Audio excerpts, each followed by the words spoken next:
Hello बच्चों, congratulation to all for getting good marks. सभी को बहुत अच्छे मार्क्स मिले।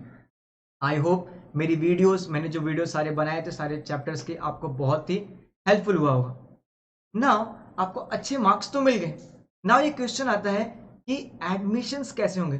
सो एडमिशंस के लिए आपको एक एग्जाम देना है जिसका नाम है CET 2021। CET क्या है? इट इज बेसिकली बताओ तो CET is common entrance test. तो आपको इस एग्जाम के बेसिस पे आपको एडमिशंस मिलेगा फॉर क्लास 11th के लिए।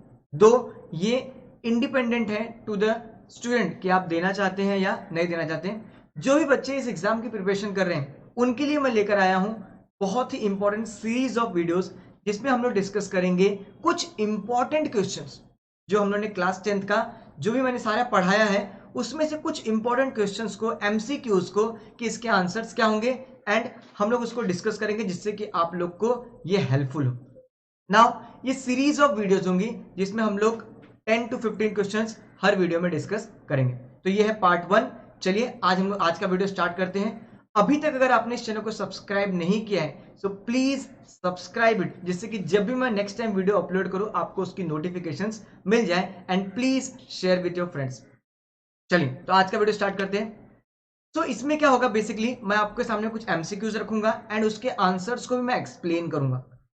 चलिए आज का क्वेश्चन क्या है। First question, transfer the information from molecule of DNA to mRNA is called as dash process. Option है आपके translocation, translation, transcription and differentiation. देखो आपको याद रखना है DNA से क्या बन रहा है, इट इज mRNA। तो DNA से mRNA बनने के प्रोसेस को हम लोग क्या बोलते थे, transcription. The answer is transcription. तो answer is C. Now mRNA से, ये आपको पार्ट नहीं बट मैं आपको बता रहा हूं यहां पे कि mRNA से प्रोटीन बनने के प्रोसेस को हम लोग क्या बोलते थे, ट्रांसलेशन। तो अगर आपको क्वेश्चन आता कि transfer of information of molecule from molecule of mRNA to protein is called as translation. तो एक ही क्वेश्चन से मैं आपको दो बता दिया कि ट्रांसक्रिप्शन किसका है, DNA से mRNA बनना इज ट्रांसक्रिप्शन, और mRNA से प्रोटीन बनना या प्रथिन बनना उसको हम लोग क्या बोलते हैं, ट्रांसलेशन। नेक्स्ट क्वेश्चन है, similarity in initial stages indicate the dash evidence. हम लोग ने 6 एविडेंसेस देखे थे इवोल्यूशन के।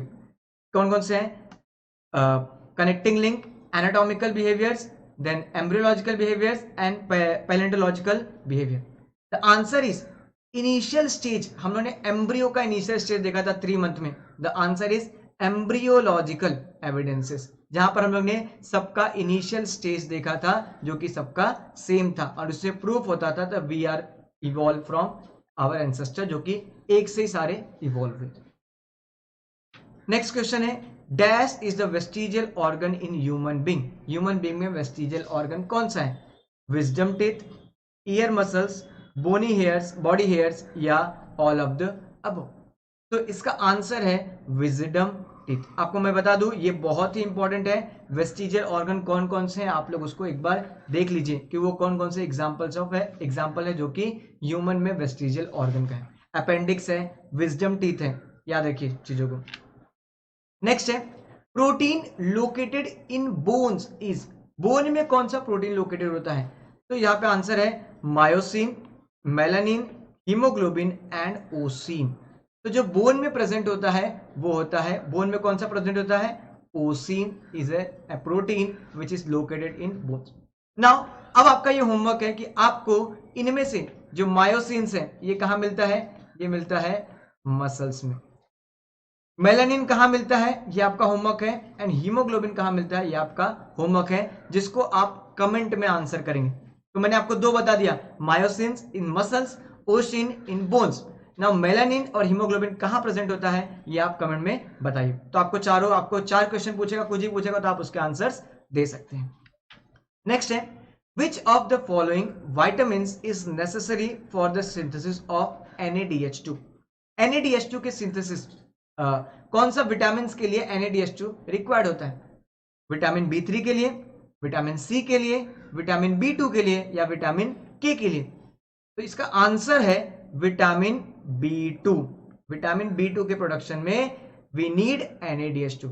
इसके साथ साथ में विटामिन B5 इसके प्रोडक्शन में भी NADH2 रिक्वायर होता है। तो आपको आंसर में क्वेश्चन में ऐसे तो विटामिन B2 की जगह आपको विटामिन B5 दे सकता है। सो आपको याद रखना है कि vitamin B2 and vitamin B5 के लिए हमें NADH2 is necessary, is required होता। नेक्स्ट क्वेश्चन देखते हैं। Dash cell divide by mitosis.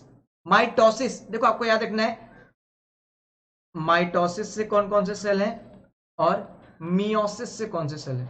आपको दोनों पूछ सकता है। कौन से इसमें से? सोमैटिक सेल्स, गैमेट, स्टेम या बोथ A एंड C? तो देखो माइटोसिस में सोमैटिक सेल भी माइटोटिकली डिवाइड होते हैं और स्टेम सेल भी माइटोटिकली डिवाइड होते हैं। तो the answer is both A and C। The answer is both A and C। Mitosis में क्या होता है? बेसिकली एक सेल डिवाइड होता है दो डॉटर सेल में, जबकि मियोसिस में क्या होता है? एक सेल डिवाइड होता है दो में एंड 2 से 4 बनते हैं।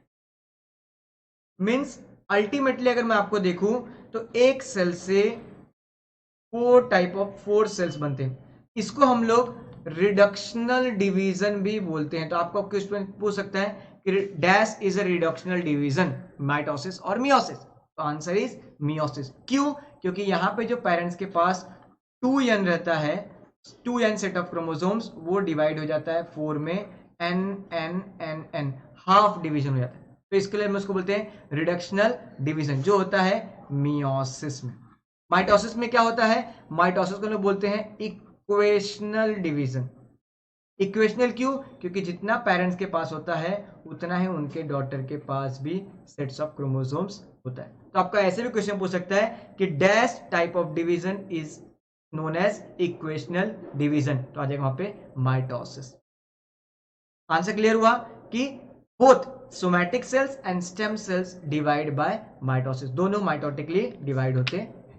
Next, the first step of karyokinesis, anaphase, telophase, metaphase या प्रोफेज। तो सबसे पहले आपको पता होना चाहिए कि कैरियोकाइनेसिस क्या होता है। कैरियो मीन्स मैंने पढ़ाते समय बताया था, इसका मीन्स होता है न्यूक्लियस।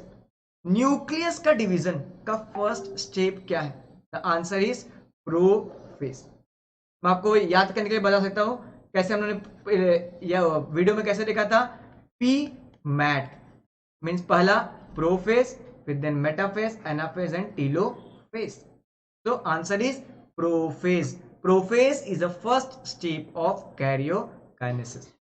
नेक्स्ट आपको सेकंड फेज आता है। Second step of karyokinesis is metaphase. Third phase is anaphase and what is the last phase of karyokinesis is telophase. So इस तरह से भी आपको क्वेश्चन फ्रेम कर सकता है, आप उसके लिए प्रिपेयर रहिए। नेक्स्ट है dash is not part of mitosis. Mitosis का कौन पार्ट नहीं है? एनाफेज, मेटाफेज, प्रोफेज या cytokinesis? The answer is cytokinesis. Mitosis में ही prophase, metaphase, anaphase and telophase आता है। ये सारा माइटोसिस होने के बाद होता है सेल का साइटोप्लाज्म का डिवीजन, जिसको बोलते हैं हम लोग cytokinesis. So odd one out is cytokinesis. We get dash amount of energy from lipid. देखो यहाँ पे याद रखिए, लिपिड एंड कार्बोहाइड्रेट, हमने दो के बारे में पढ़ा है। कार्बोहाइड्रेट, अब किससे कितना एनर्जी मिलता है ये आपको देखो कॉन्सेप्चुअल नंबर है, यहाँ पे नंबर है, आपको नंबर पता होना चाहिए। तो 4 किलो कैलोरी पर ग्राम, 9 किलो कैलोरी पर ग्राम्स, 9 किलो कैलोरी पर ग्राम्स या 4 किलो कैलोरी पर ग्राम्स। देखिए लिपिड से हाईएस्ट अमाउंट ऑफ एनर्जी मिलता है इज अराउंड 9 किलो कैलोरी पर ग्राम। तो answer is C, 9 kilo calorie. Carbohydrate से हमें कितना मिलता है? 4 किलो कैलोरी पर ग्राम। तो आपको क्वेश्चन पूछ सकता है कि we get dash amount of energy from carbohydrate. तो कार्बोहाइड्रेट से कितना मिलेगा? 4 kilo calorie. Next, in human there are dash pair of chromosomes, कितने पेयर ऑफ क्रोमोसोम्स होते हैं? 22, 23, 44 या 4? The answer is 23 pairs of chromosome. हमें पता है इन ह्यूमन बीइंग 46 क्रोमोसोम्स होते हैं। कितने होते हैं? 56 क्रोमोसोम्स, जिसमें से ये पेयर में होते हैं तो 23 pairs are present.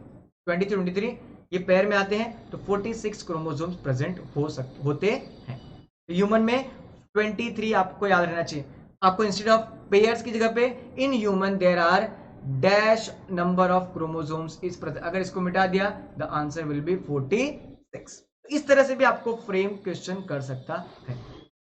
Next, which of the following is not a type of asexual reproduction? देखो, असेक्सुअल रिप्रोडक्शन का टाइप नहीं है इन मल्टी सेलुलर ऑर्गेनिज्म। देखो यहाँ पे दो वर्ड को बहुत, पहला असेक्सुअल रिप्रोडक्शन देखो है क्या? fragmentation is also asexual, regeneration is also asexual, budding is also asexual and binary fission is also asexual। तो किसी ने अगर जल्दी में पढ़ा अरे यार असेक्सुअल तो चारों हैं, इसमें नॉट कैसे आएगा? लेकिन यहाँ पे क्या बोला उसने? इन मल्टी सेलुलर ऑर्गेनिज्म। देखो ये भी मल्टी सेलुलर में होता है, ये भी मल्टी सेलुलर में होता है, ये भी मल्टी सेलुलर में होता है, बट जो बाइनरी फिजन है वो किस में होता है? वो होता है अमोइबा, जिसको है unicellular. So the answer is binary fission. Next, find the odd one out। इसमें से हमें odd one out को रिमूव करना है।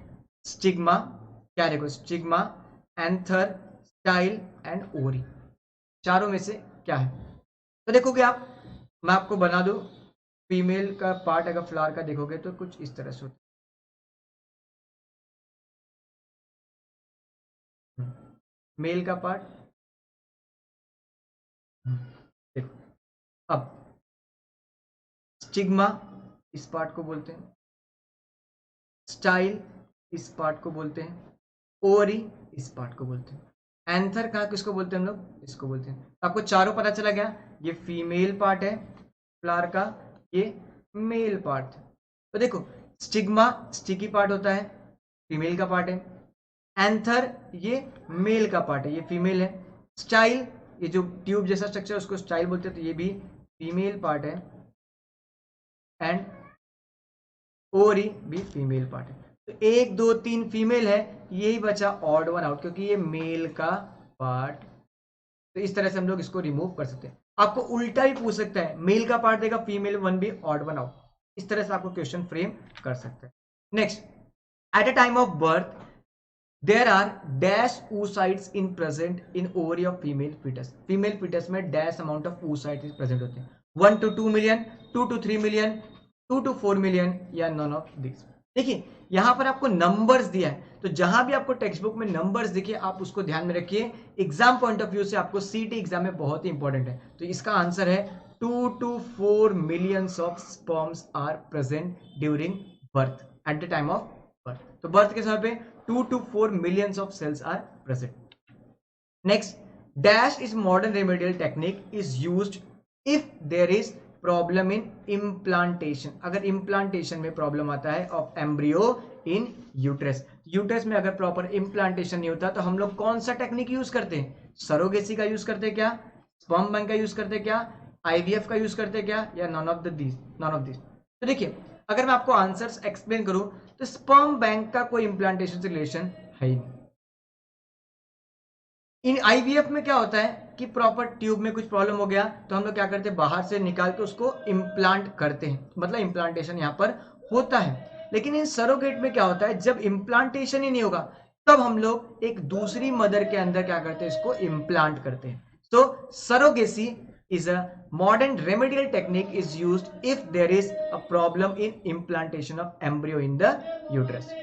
Next, implantation of embryo occurs in, implantation कहां पर होता है? इसका आंसर आपको यहीं पर दे दिया है। सो आपको ऐसे क्वेश्चन भी सीटी के एग्जाम में मिलेंगे जिसका आंसर आपको क्वेश्चन ही मिल जाएगा। आपके आगे पीछे देखिए यहाँ पे एम्ब्रियो इन यूट्रस, तो कहां पर होता है इम्प्लांटेशन? आपको सिंपल बता दो तो आंसर विल बी एम्ब्रियो और यूट्रस। कहां पर होता है?